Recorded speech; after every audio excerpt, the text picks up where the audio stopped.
an introduction to my self-help series that I'm starting.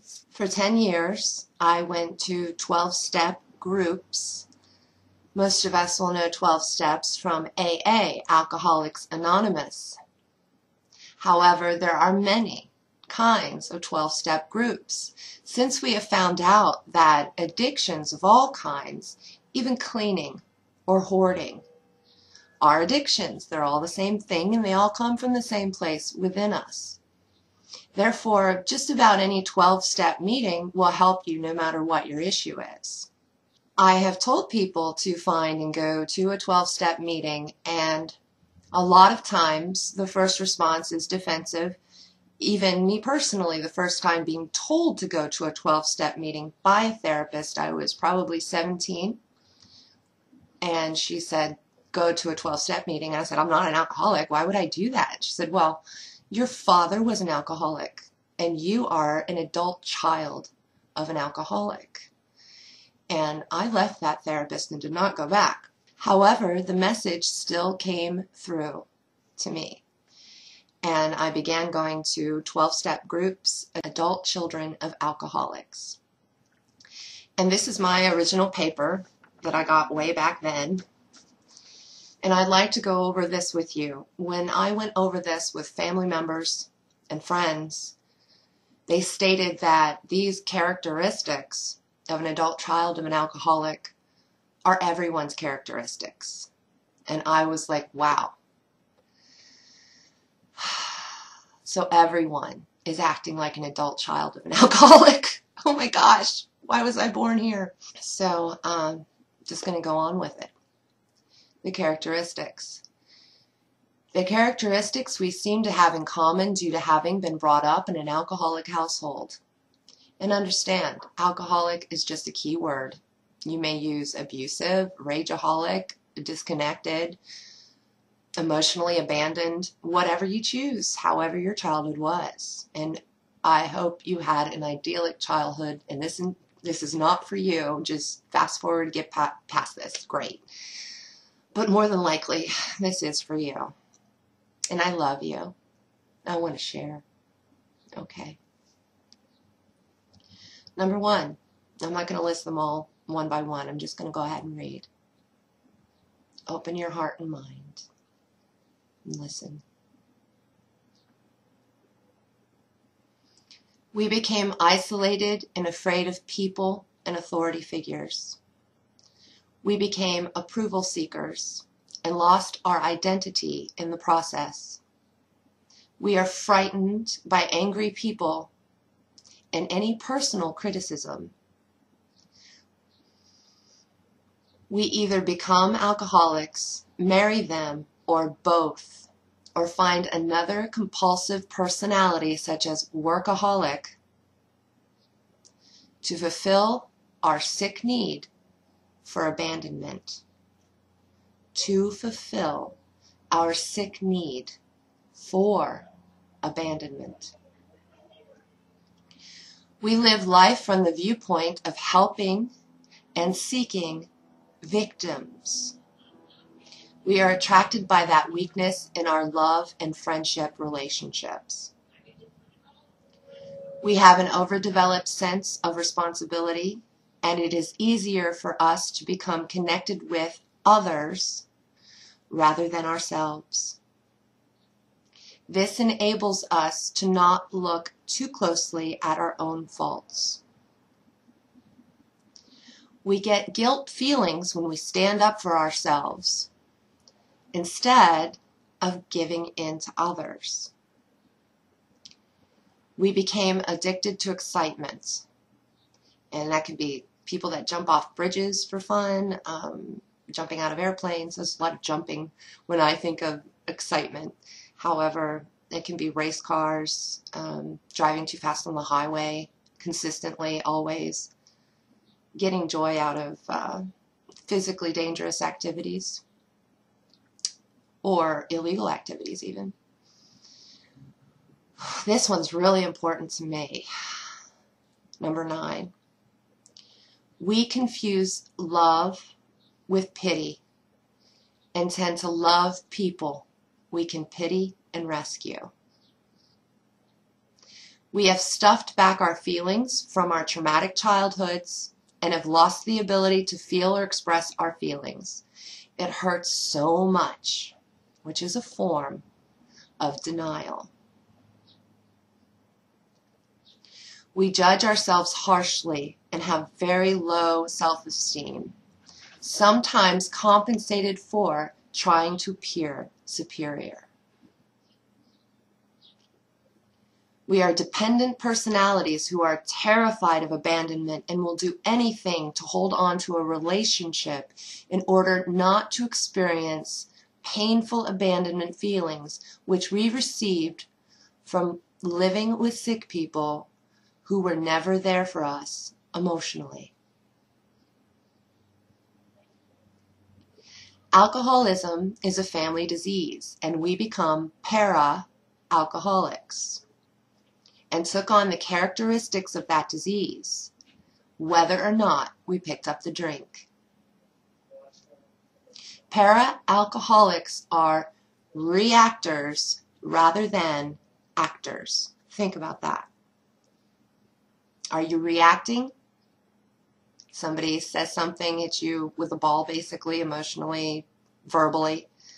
Do you throw the ball right back, or do you take the ball and say, what is this? What can I do with it? And what does it mean? That is the opposite of reacting. That is analyzing.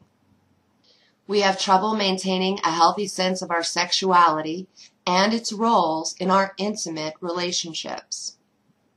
Having grown up with sexual abuse, sexual repression, or simply a lack of positive role models. We fear economic failure and have hidden feelings of deprivation, sometimes manifested in compulsions of spending, frugality, and stealing. We typically have problems with self-expression, either overexposing or underexposing our feelings, thoughts, attitudes, and behaviors. Now you've heard the problems. Here are the solutions. The solution is to become your own loving parent. These solutions are very 12-step based. They may not be your solutions. However, becoming your own loving parent is the answer. And this is how the 12-steppers deal with that. By attending these meetings on a regular basis, you will come to see parental alcoholism for what it is, a disease that infected you as a child and continues to affect you as an adult. When you accept the disease concept, you will see your parents and yourself as co-victims. You will learn to keep the focus on yourself in the here and the now, and free yourself from the shame and the blame that are hangovers from the past. You will become an adult no longer imprisoned in childhood reactions. You will take responsibility for your own life and supply your own parenting. You will not do this alone. Look around you and you will see other men and women who know exactly how you feel. We know where you're coming from because we've been there. We will love you and support you no matter what. We want you to accept us as brothers and sisters, just as we already accept you. I would like to speak on that for a minute from my own experience. Being in a room full of strangers, complete strangers, and hearing my story come out of their mouth was a miracle to me. I had no idea other people had gone through what I'd been through and were dealing with it in a very healthy and sane way in a group. So I do really recommend the 12-step process if you can handle it, and if you can get over that whole God stuff and just call it a higher power. Don't let your defensive mind get in the way of your health. To continue, we now look on our biological parents as the instruments of our existence. Our actual parent is a higher power that we call God. God gave us life, and if God gave us alcoholic parents, God also gave us the 12 steps of recovery. We use these steps, we use the slogans, we use the telephone, now we use YouTube, and we share our experiences, strength, and hope with one another. This work enables us to heal our own defects and sick thinking, one day at a time. We release our parents from responsibility for our actions today. We thus become free to make healthy decisions as actors, not reactors. This is a spiritual program based on the action coming from love, L-O-V-E. We're sure that as the love grows inside you, we see beautiful changes in all your relationships, especially with your parents, your God, higher power, and with yourself.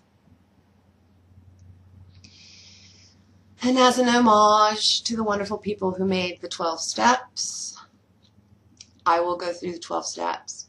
Step number 1. We admitted we were powerless over the effects of alcoholism or addiction, that our lives had become unmanageable. We came to believe that a power greater than ourselves could restore us to sanity. Made a decision to turn our will and our lives over to the care of the higher power, or God, as we understand God. Made a searching and fearless moral inventory of ourselves. Admitted to God, to ourselves, and to another human being the exact nature of our wrongs. We're entirely ready to have God remove all these defects of character. Humbly ask God to remove our shortcomings. Made a list of all persons we had harmed and became willing to make amends. It is not always advisable to make amends, depending on your situation. As long as you in your heart forgive yourself and forgive the other person, there's actually no real need to make contact, especially in a time of healing. You're very vulnerable and sensitive, and it's not always a time to reach out. Made direct amends to such people wherever possible, except when to do so would injure them or others. For instance, your ex might not like getting a phone call from you apologizing for what you did 10 years ago. And their new partner might like it even less. So sometimes just stay away, understand this is your work. But when you can and where you can apologize, please do. Sought through prayer and meditation to improve our conscious contact with God. As we understood God, praying only for knowledge of God's will and the power to carry it out. And the 12th step, having had a spiritual awakening as a result of these steps, we try to carry this message to others and to practice these principles in all our affairs. If you found this video is talking about you, if you found it intense, if you found it emotional, please watch it again. Take notes if you like. This is extremely powerful, healing, loving, vibrational information. And stay tuned for more videos. The next video I will be presenting is on codependency. Thank you for joining me.